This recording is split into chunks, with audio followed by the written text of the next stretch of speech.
آج ہم ایسی فصلیں بھی اگا سکتے ہیں جو ڈراؤٹس یعنی خشک سالی اور سخت موسمی حالات میں بھی زندہ رہ سکتے ہیں۔ آج کے دور میں اگر آپ مارکیٹ جاتے ہو تو کبھی کبھار آپ نے دیکھا ہوگا کہ ایسی سبزیاں بھی دیکھنے کو ملتی ہیں جن کا موسم نہیں ہوتا، یعنی کہ بے موسم سبزیاں۔ تو کیا آپ نے کبھی سوچا ہے کہ ایسا کیسے پاسبل ہے بایو ٹیکنالوجی کے through. Hello everyone, welcome back to my channel with a new informative video. I am Yusra Khan اور آج کی ویڈیو میں بات کرنے والی ہوں بایو ٹیکنالوجی کے بارے میں۔ یہ بایو ٹیکنالوجی کیا ہے، اس کے اہم یوزز، بایو ٹیکنالوجی میں ارلی ورک دیکھیں گے، ماڈرن بایو ٹیکنالوجی کا پہلا یوز، اور آج کل بایو ٹیکنالوجی کہاں یوز ہو رہی ہے، اس کی کچھ برانچز بھی دیکھ لیں گے، اور تو اور بایو ٹیکنالوجی کا فیوچر۔ تو ویڈیو بہت ہی انفارمیٹیو ہونے والی ہے، اس لیے ویڈیو کو اسکپ بالکل مت کیجیے گا، اینڈ تک ضرور دیکھیے۔ تو چلیں شروع کرتے ہیں۔ بایو ٹیکنالوجی سائنس کی برانچ ہے۔ بیسیکلی بایو ٹیکنالوجی بیولوجی اور ٹیکنالوجی کا کمبینیشن ہے۔ عام الفاظ میں بتاؤں تو بیولوجیکل پرنسپلز اور پروسیسز کو ٹیکنالوجیکل ٹولز کے ذریعے سے یوز کر کے ویریس فیلڈز جیسے کہ medicine, agriculture, environmental management etc، ان سب میں سولوشنز اور انوویشنز کو تیار کرنا، ریڈی کرنا۔ اس کا مقصد لوگوں کی کوالٹی آف لائف کو امپروو کرنا۔ یہ اسپیسیفک ایمز کے ساتھ پروڈکٹس کو تیار کرنے کے لیے لیونگ سیلز اور اس کے دوسرے کمپوننٹس کو یوز کرتی ہے۔ بایو ٹیکنالوجی کے یوزز ہم دیکھ لیں تو میڈیسن میں یہ یوز ہوتی ہے ویکسینز، اینٹی بایوٹکس اور ڈیزیزز کے لیے نیو ٹریٹمنٹس بنانے کے لیے۔ ایگریکلچر میں دیکھا جائے تو یہ فصلوں کی پیداوار میں اضافہ کرنے کے لیے اور پودوں کو جو کیڑے ہوتے ہیں ان سے محفوظ بنانے کے لیے، اور تو اور فوڈ یعنی خوراک کی نیوٹریشنز کو انہینس کرنے کے لیے۔ انڈسٹریز کی بات کی جائے تو bio fuels, bio degradable plastics اور پولوشن کو ختم کرنے کے لیے ڈفرینٹ ویز بنانا۔ انوائرمنٹ میں بایو ریمیڈیشن کرنا، یعنی کہ مائکرو آرگنزمز کو یوز کر کے پولوٹیڈ ایریاز کو صاف کرنا، اور تو اور اس میں ویسٹ جو ہوتا ہے، ہمارے پاس ویسٹ مٹیریل ہوتا ہے، اس کو ریسائیکل کرنا بھی شامل ہے۔ بایو ٹیکنالوجی میں ارلی ورک کی بات کریں، مطلب کہ ابتدائی کام اس کا، تو بایو ٹیکنالوجی جو ہے وہ صدیوں سے چلی آ رہی ہے، حالانکہ پہلے اسے اس نام سے نہیں جانا جاتا تھا۔ جو پہلے لوگ تھے وہ لیونگ آرگنزمز کا استعمال اپنی روزمرہ کی پروسیسز میں کرتے تھے، جیسے کہ فرمنٹیشن۔ جو پہلے لوگ تھے وہ روٹی، شراب، بیئر یہ سب بنانے کے لیے لیونگ آرگنزمز کا استعمال کرتے تھے۔ ایک اور ایگزامپل دوں تو سلیکٹیو بریڈنگ، تو جو فارمر تھے وہ پلانٹس اور اینیملز کو بیٹر ٹریٹس دینے کے لیے، ان کی بہتر خصوصیت کے لیے کراس بریڈنگ کرتے تھے، فار ایگزامپل ہیلتھیئر اینیملز۔ تو جو ماڈرن بایو ٹیکنالوجی ہے اس کا آغاز 20ویں صدی میں ہوا تھا، اسپیشلی ڈی این اے کی ڈسکوری کے ساتھ، اور تو اور جینیٹک انجینئرنگ میں بھی ایڈوانسمنٹ لائی تھی، یعنی اس میں بھی ترقی ہوئی تھی۔ ماڈرن بایو ٹیکنالوجی کے ایک بڑے پیونیر پال برگ ہیں، جو کہ ایک امریکن بایو کیمسٹ تھے۔ 1970s میں انہوں نے ریکمبیننٹ ڈی این اے کے لیے ایک ٹیکنیک تیار کی، جس میں ایک آرگنزم کے ڈی این اے کو دوسرے آرگنزم کے ڈی این اے کے ساتھ کمبائنڈ کیا جاتا ہے، اور یہ وہ وے تھا جہاں سے جینیٹک انجینئرنگ کے دروازے کھلے، یعنی کہ اس میں ایڈوانسمنٹ لائی، ترقی لائی۔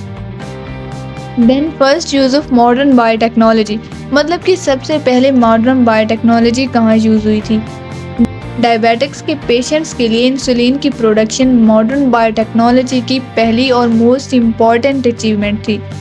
1980s میں یو ایس کی کمپنی جو کہ جینٹک کہلاتی ہے، اس نے جینیٹک انجینئرنگ کا استعمال کرتے ہوئے سنتھیٹک انسولین تیار کی، and this was a ground breaking development, because جو پہلے انسولین تھی وہ اینیملز سے لی جاتی تھی، لائک پیگز، کاؤز، ان سب سے۔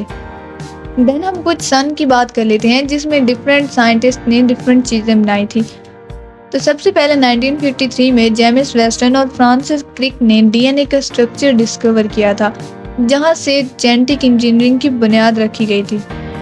سیکنڈ 1973 میں اسٹینلی کوہن اور ہربرٹ بوئر نے ریکمبیننٹ ڈی این اے ٹیکنالوجی کو یوز کرتے ہوئے پہلا جی ایم او بنایا تھا، یعنی جینیٹیکلی موڈیفائڈ آرگنزم بنایا تھا۔ تھرڈ نمبر پہ 1980 میں انندا چکربارتی نے پہلا جینیٹیکلی موڈیفائڈ بیکٹیریم پیٹنٹ کیا تھا، جو کہ آئل سپلز کی بریکنگ کے لیے یوز ہوتا ہے۔ 1982 میں جینیٹیکلی انجینئرڈ انسولین اپروو کی گئی تھی، اس کی منظوری دی گئی تھی، جو کہ ہیومنس کے لیے یوز ہوتی ہے۔ دین لاسٹ پہ 1994 میں یو ایس میں فرسٹ جینیٹیکلی موڈیفائڈ فوڈ کو سیل کرنے کا اپروول دیا گیا تھا، یعنی اس کی منظوری دی گئی تھی، اور وہ پہلا فوڈ کون سا تھا؟ ٹومیٹو، جو کہ فلیور یا سیور کہلاتا تھا۔ دین آج کل بایو ٹیکنالوجی کہاں زیادہ یوز ہو رہی ہے؟ تو یو ایس جو ہے وہ بایو ٹیکنالوجی میں سب سے آگے ہے، اسپیشلی فارماکیوٹیکلس اور ایگریکلچر کے شعبے میں۔ اور بہت سی یورپین کنٹریز ایسی ہیں جو کہ میڈیکل بایو ٹیکنالوجی پہ فوکس کر رہی ہیں، اسپیشلی کینسر ریسرچ اور جین تھراپیز میں۔ اور تو اور چائنا بھی ایسی کنٹری ہے جو کہ بایوٹیک سینٹر میں بہت تیزی سے گرو کر رہی ہے، اسپیشلی ایگریکلچر اور انڈسٹریل اپلیکیشنز میں۔ دین ہم بایو ٹیکنالوجی کی ڈفرینٹ برانچز کے بارے میں بات کر لیتے ہیں۔ تو first of all red biotechnology medical applications پہ فوکس کرتی ہے، جیسے new drugs, gene therapy, diagnostic tool develop کرنا۔ سیکنڈ گرین بایو ٹیکنالوجی، یہ ایگریکلچرل اپلیکیشنز پہ فوکس کرتی ہے، جیسے جینیٹیکلی موڈیفائڈ کراپس اور بایو فرٹیلائزرز۔ تھرڈ ہے وائٹ بایو ٹیکنالوجی، یہ انڈسٹریل اپلیکیشنز پہ فوکس کرتی ہے، جیسے کہ بایو فیولز اور بایو ڈیگریڈیبل پلاسٹکس بنانا، اور تو اور مینوفیکچرنگ پروسیسز کو امپروو کرنا بھی شامل ہے اس میں۔ دین فورتھ اور لاسٹ بلو بایو ٹیکنالوجی، یہ applications like new antibiotics develop کرنا اور آئل سپلز کو صاف کرنے کے لیے میرین اور ایکویٹک آرگنزمز کو استعمال کرتی ہے۔ فیوچر میں biotechnology gene editing, personalised medicine, sustainable agriculture, ان سب میں بہت ایڈوانسمنٹ لانے والی ہے۔ جین ایڈیٹنگ میں جینیٹک ڈس آرڈرز کو پوٹینشلی ختم کیا جا سکے گا۔ پرسنلائزڈ میڈیسن میں جہاں پیشنٹ کے لیے ٹریٹمنٹ اس کے جینیٹک ڈیٹا کے مطابق تیار کیا جاتا ہے۔ اور سسٹینیبل ایگریکلچر، جو کہ فوڈ شارٹیج ہوتی ہیں، انوائرمنٹل کنسرنس ہوتی ہیں، ان کے حل کے لیے یہ بہت ہی اہم ہے۔ سمپل ورڈز میں بات کروں تو بایو ٹیکنالوجی لیونگ آرگنزمز کی پاور کو یوز کرتی ہے تاکہ ایوری ڈے پرابلمس کو سالو کیا جا سکے اور ہیومن لائف کو بیٹر بنایا جا سکے، امپروو کیا جا سکے۔ پھر چاہے وہ لائف سیونگ میڈیسنز ہوں، ہیلتھیئر کراپ پیدا کرنا ہو، یا پھر ایکو فرینڈلی مٹیریلز کو ڈیولپ کرنا ہو، بایو ٹیکنالوجی فیوچر شیپنگ میں بہت ہی اہم رول پلے کر رہی ہے۔ آئی ہوپ کہ ویڈیو آپ لوگوں کے لیے انفارمیٹیو رہی ہوگی اور بایو ٹیکنالوجی سے ریلیٹڈ تمام انفارمیشنز آپ کو مل چکی ہوں گی۔ ویڈیو اچھی لگی ہو تو ویڈیو کو لائک کر دیں، اور بھی انفارمیٹیو ویڈیوز کے لیے چینل کو سبسکرائب ضرور کر دیں، اور ہاں بیل آئیکن ضرور سے پریس کریں تاکہ آنے والی ہر ویڈیو کی اپڈیٹ آپ کو ملتی رہے۔